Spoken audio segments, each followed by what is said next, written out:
Welcome to our channel. Today we how to fix workout injuries with BodyArmor, beginner guide step by step clearly.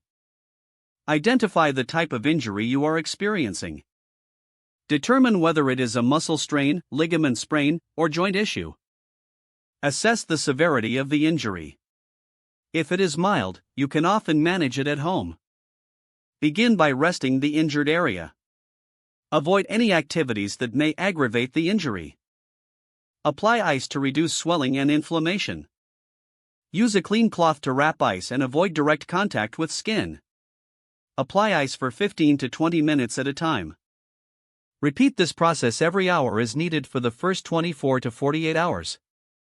After the initial swelling goes down, start gentle mobility exercises.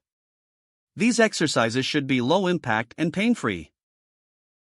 Gradually increase the range of motion as tolerated. Incorporate BodyArmor into your recovery routine for hydration. BodyArmor contains electrolytes to help replenish lost fluids. Consider using it after workouts or during long recovery sessions. Maintain proper nutrition to support healing. Focus on foods rich in protein, vitamins, and minerals. Monitor your progress every few days.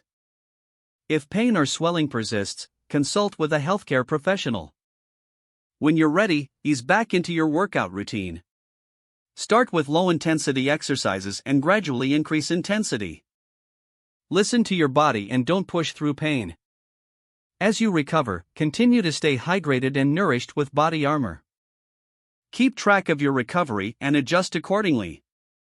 Incorporate stretches and strengthening exercises to prevent future injuries. If the page does not load, refresh the browser or try again in a private or incognito window. Make sure you are using the correct email address, then retype it carefully to avoid small typos. Don't forget to like this video and subscribe to our channel for more step-by-step tech guides.